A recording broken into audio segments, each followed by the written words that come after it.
everyone, it's Hayley here from the Gale Library in Newton, here with your Harry Potter and the Sorcerer's Stone read aloud. So we have just got 2 chapters left to go. So if you have missed chapters 1 through 16, we're reading 17 today. If you've missed 1 through 16, you can catch them on our YouTube channel. Just head to YouTube, search Gale Library Newton, New Hampshire, and we will pop right up. So chapter 16, which was called Through the Trapdoor, we left Harry, Hermione and Ron. They had got past Fluffy, the 3-headed guard dog. Ron had been taken out and knocked out during a big human-sized game of chess. Hermione and Harry had just been in the potions room, and Hermione had drunk potion and walked back out to help Ron, and Harry had drank his potion and just walked through the black fire. And he ended up in a room facing somebody which was not Snape and was not Voldemort. And that is where we left at chapter 16. So chapter 17, The Man with Two Faces of Harry Potter and the Sorcerer's Stone by J.K. Rowling. Here we go. 2 chapters left. All right, The Man with Two Faces. Actually, let's just recap. There was already someone there, but it wasn't Snape. It wasn't even Voldemort. It was Quirrell. Did you suspect Quirrell? I didn't. It was Quirrell. You, gasped Harry. Quirrell smiled. His face wasn't twitching at all. Me, he said calmly. I wondered whether I'd be meeting you here, Potter, but I thought Snape. Severus, Quirrell laughed, and it wasn't his usual quivering tremble either, but a cold and sharp. Yes, Cerberus does seem the type, doesn't he? So useful to have him swooping around like an overgrown bat. Next to him, who would suspect poor stuttering Professor Quirrell? Harry couldn't take it in. This couldn't be true. It couldn't. But Snape tried to kill me. No, no, no. I tried to kill you. Your friend, Miss Granger, accidentally knocked me over as she rushed to set fire to Snape at that Quidditch match. She broke my eye contact with you. Another few seconds and I'd gotten you off that broom. I'd have managed it before then if Snape had him muttering counter curses trying to save you. Snape was trying to save me? Of course, said Quirrell coolly. Why do you think he wanted to referee your next match? He was trying to make sure I didn't do it again. Funny, really. He needn't have bothered. I couldn't do anything with Dumbledore watching. All the other teachers thought Snape was trying to stop Gryffindor from winning. He did make himself unpopular, and what a waste of time. When after all that, I'm just going to kill you tonight. Quirrell snapped his fingers. Ropes sprang out of thin air and wrapped themselves tightly around Harry. You're too nosy to live, Potter. Scurrying around the school on Halloween like that. For all I knew, you'd see me coming to look at what was guarding the stone. You let the troll in. Certainly. I have a special gift with trolls. You must have seen what I did with the one in the chamber back there. Unfortunately, while everyone else was running around looking for it, Snape, who already suspected me, went straight to the 3rd floor to head me off.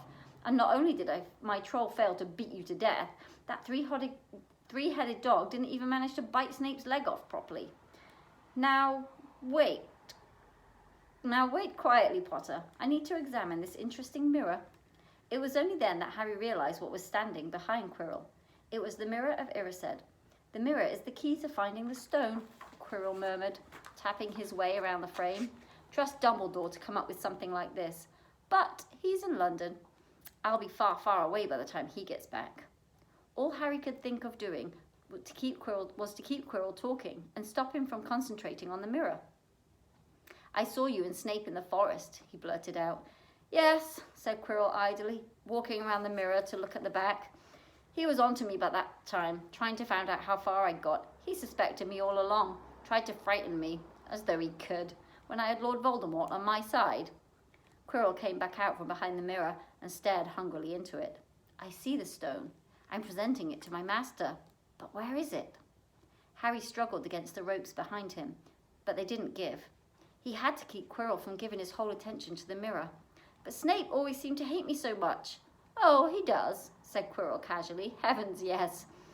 He was at Hogwarts with your father. Didn't you know? They loathed each other, but he never wanted you dead. But I heard you a few days ago, sobbing. I thought Snape was threatening you. For the first time, a spasm of fear flitted across Quirrell's face. Sometimes, he said, I find it hard to follow my master's instructions. He is a great wizard, and I am weak. You mean he was there in the classroom with you? Harry gasped. He is with me wherever I go, said Quirrell quietly. I met him when I travelled around the world. A young, foolish man I was then, full of ridiculous ideas about good and evil. Lord Voldemort showed me how wrong I was. There is no good and evil. There is only power, and those who seek it. Since then, I have served him faithfully. Although I have let him down many times, he has to be very hard on me. Quirrell shivered suddenly. He does not forgive my mistakes easily. When I failed to steal the stone from Gringotts, he was most displeased. He punished me, decided he would have to keep a closer watch on me. Quirrell's voice trailed away. Harry was remembering his trip to Diagon Alley.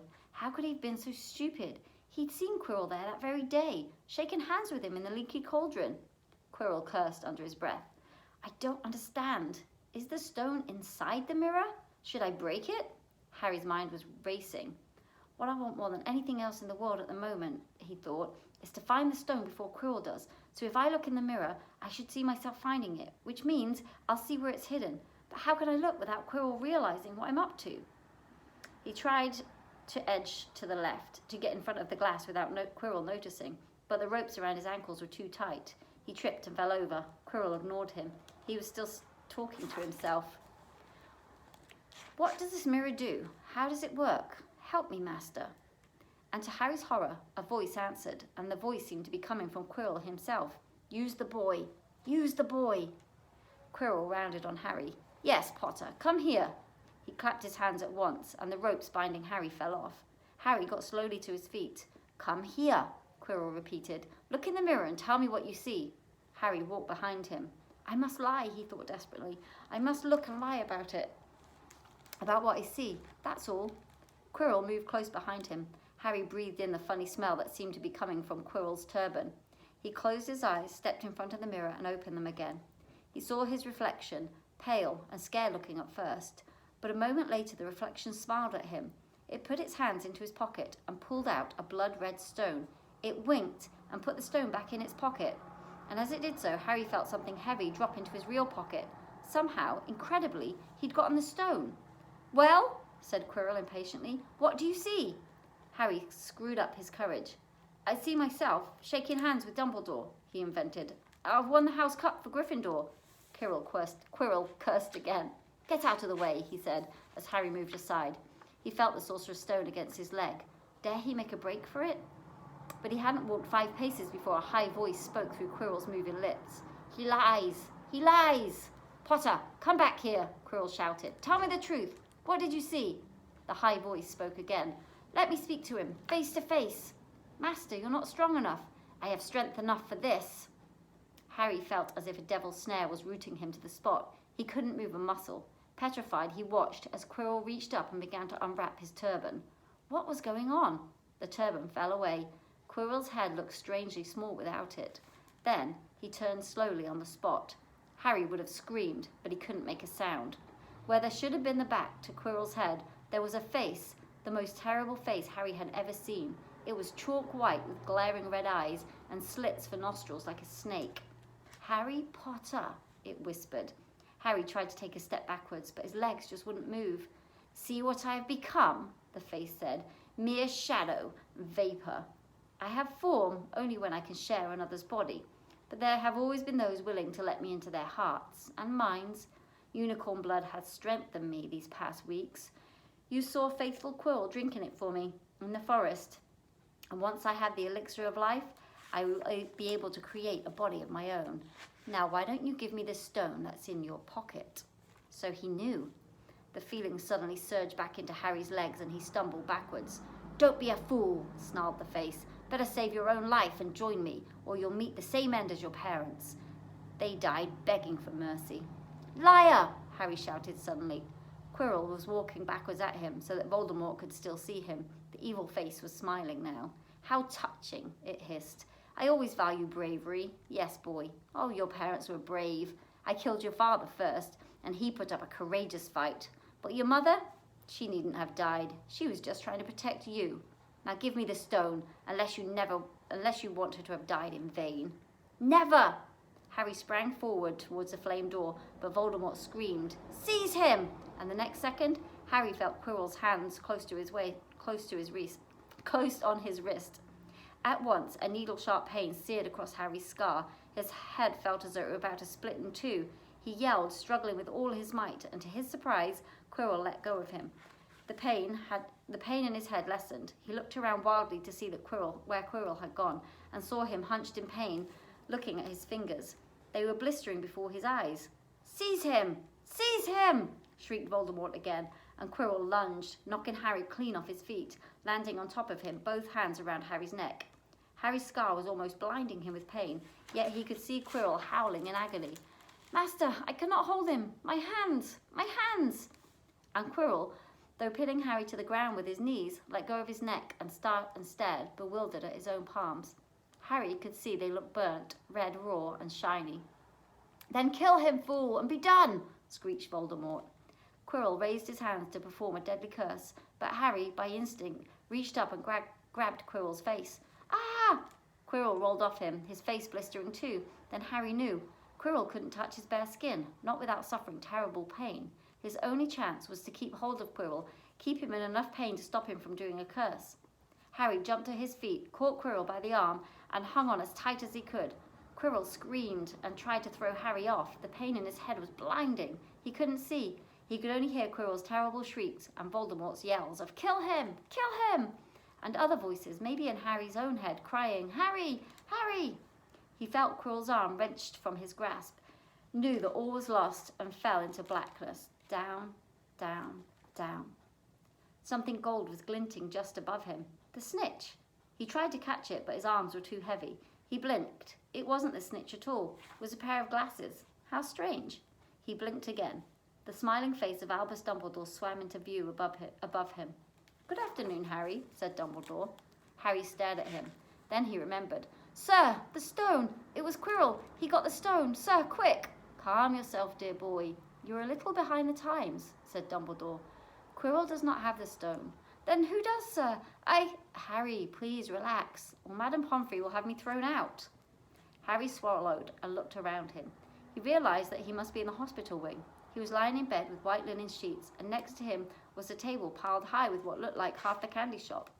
"Tokens from your friends and admirers," said Dumbledore, beaming. "What happened down in the dungeons between you and Professor Quirrell is a complete secret, so naturally the whole school knows. I believe your friends, Mrs. Fred and George Weasley, were responsible for trying to send you a toilet seat. No doubt they thought it would amuse you. Madame Pomfrey, however, felt it might not be very hygienic and confiscated it. How long have I been in here?" 3 days. Mr. Ronald Weasley and Mrs. Granger will be most relieved when you come around. They have been extremely worried." "But, sir, the stone." "I see you are not to be distracted. Very well, the stone. Professor Quirrell did not manage to take it from you. I arrived in time to prevent that, although you were doing very well all on your own, I must say." "You got there? You got Hermione's owl?" "Well, we must have crossed in mid-air. No sooner had I reached London than it became clear to me that the place I should have been was the place I just left behind. I arrived just in time to pull Quirrell off you." "It was you? I feared it might be too late." You nearly were. I should have kept the stone. I should have kept him off the stone so much longer." "Not the stone, boy, you. The effort involved nearly killed you. For one terrible moment there, I was afraid it had. As for the stone, it has been destroyed." "Destroyed?" said Harry blankly. "But your friend, Nicholas Flamel." "Oh, you know about Nicholas," said Dumbledore, sounding quite delighted. "You did do things properly, didn't you? Well, Nicholas and I have had a little chat, and it's agreed that it's all for the best. But that means he and his wife will die, won't they? They have enough elixir stored to set their affairs in order, and then yes, they will die." Dumbledore smiled at the look of amazement on Harry's face. "To one as young as you, I'm sure it seems incredible, but to Nicholas and Perenelle, it's really like going to bed after a very, very, very long day. After all, to the well-organized mind, death is but a great adventure. You know, the stone was really not such a wonderful thing. As much money and life as you could want, the two things most human beings would choose above all. The trouble is, humans do have a knack of choosing precisely those things that are the worst for them." Harry lay there, lost for words. Dumbledore hummed a little and smiled at the ceiling. "Sir," said Harry, "I've been thinking. Sir, even if the stone's gone, you know who." "Call him Voldemort, Harry. Always use the proper name for things. Fear of a name increases fear of the thing itself. Yes, sir.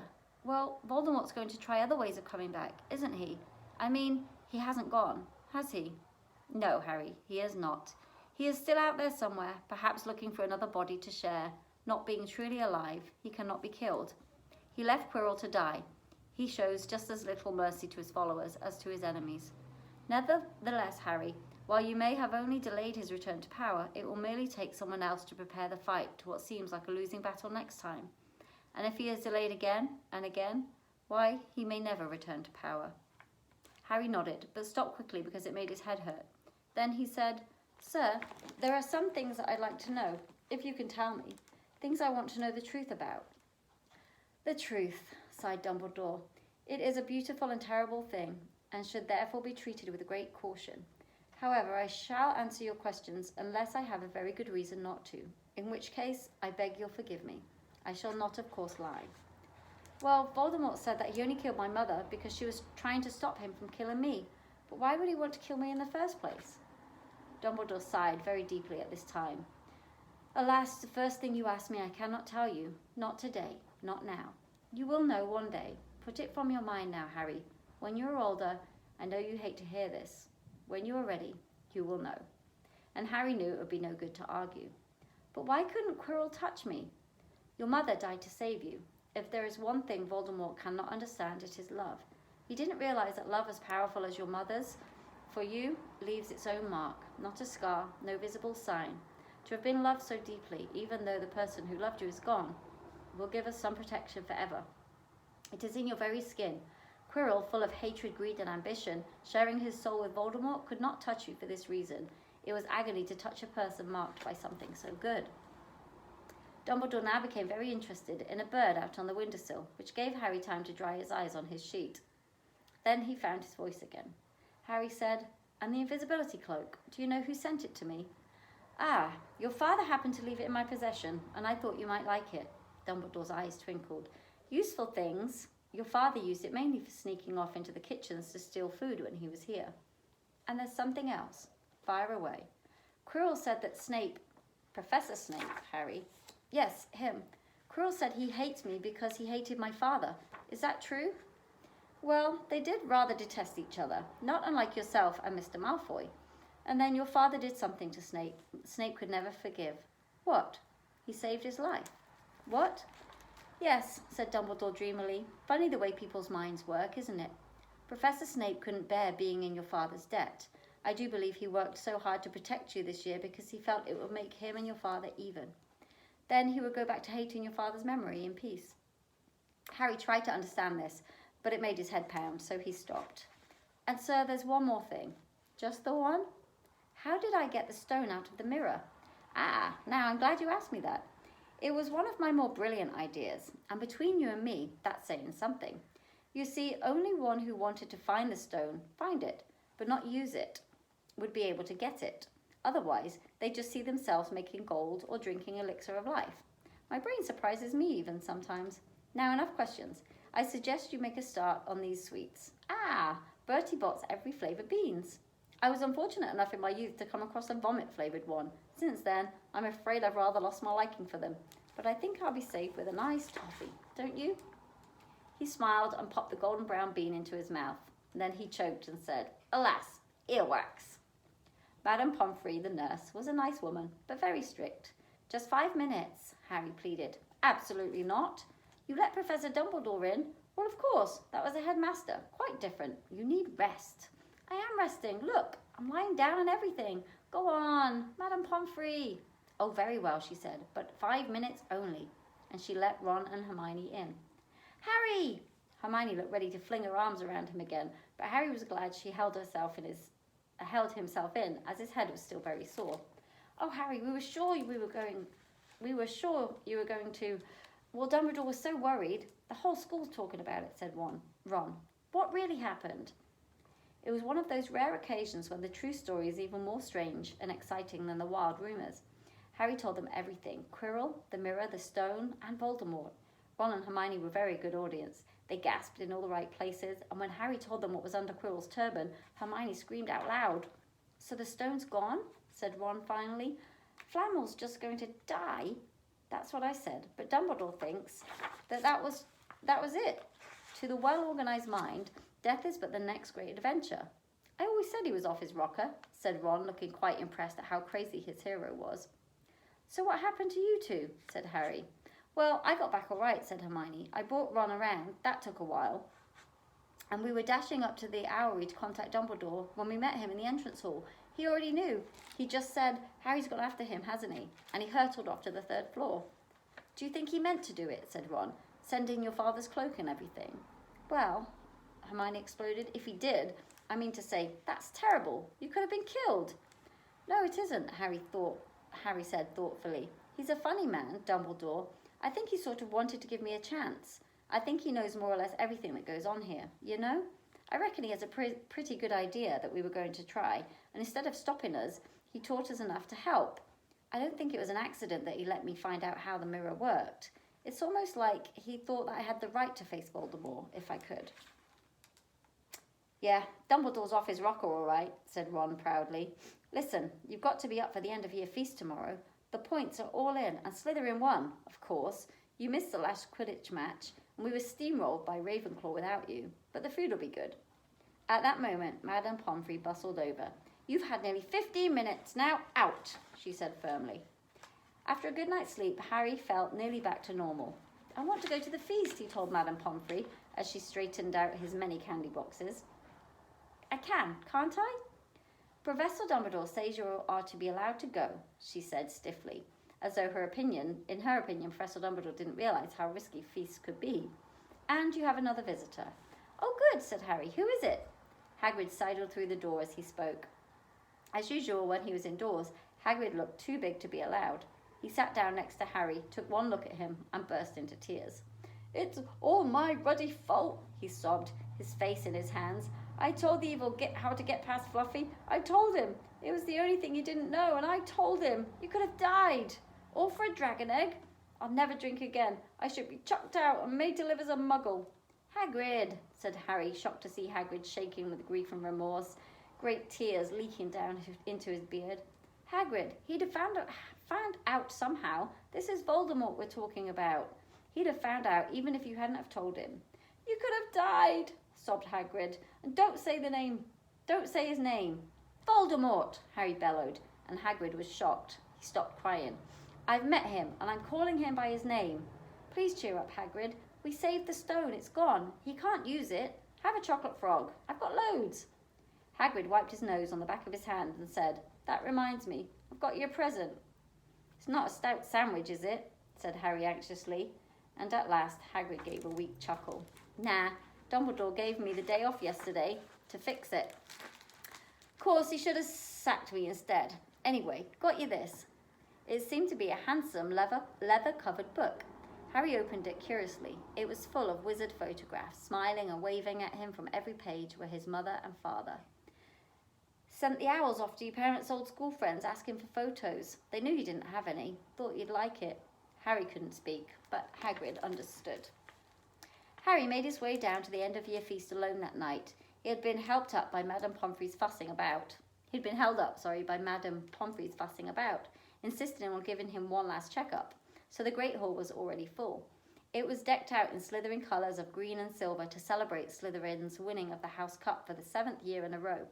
A huge banner showing the Slytherin serpent covered the wall behind the high table. When Harry walked in, there was a sudden hush, and then everybody started talking loudly at once. He slipped into a seat between Ron and Hermione at the Gryffindor table and tried to ignore the fact that people were standing up to look at him. Fortunately, Dumbledore arrived moments later. The babble died away. Another year gone, Dumbledore said cheerfully, and I must trouble you with an old man's wheezing waffle before we sink our teeth into our delicious feast. What a year it has been. Hopefully, your heads are all a little fuller than they were. You have had the whole summer to get them nice and empty again before the new year starts. Now, as I understand it, the House Cup here needs awarding, and the points stand thus. In 4th place, Gryffindor, with 312 points. In 3rd, Hufflepuff, with 352. Ravenclaw has 426, and Slytherin, 472. A storm of cheering and stamping broke out from the Slytherin table. Harry could see Draco Malfoy banging his goblet on the table. It was a sickening sight. Yes, yes, well done, Slytherin, said Dumbledore. However, recent events must be taken into account. The room went very still. The Slytherin's smiles faded a little. Ahem, said Dumbledore. I have a few last-minute points to dish out. Let me see. Yes. First, to Mr. Ronald Weasley. Ron went purple in the face. He looked like a radish with a bad sunburn. For the best played game of chess Hogwarts has seen in many years, I award Gryffindor House 50 points. Gryffindor cheers nearly raised the bewitched ceiling. The stars overhead seemed to quiver. Percy could be heard telling the other prefects, My brother, you know, my youngest brother, got past McGonagall's giant chess set. At last there was silence again. Second, to Miss Hermione Granger, for the use of cool logic in the face of fire. I award Gryffindor House 50 points. Hermione buried her face in her arms. Harry strongly suspected she had burst into tears. Gryffindors up and down the table were beside themselves. They were 100 points up. Third, to Mr. Harry Potter, said Dumbledore. The room went deadly quiet. For pure nerve and outstanding courage, I award Gryffindor House 60 points. The din was deafening. Those who could add up while yelling themselves hoarse knew that Gryffindor now had 472 points, exactly the same as Slytherin. They had just tied for the House Cup. If only Dumbledore had given Harry just one more point. Dumbledore raised his hand. The room gradually fell silent. There are all kinds of courage, said Dumbledore, smiling.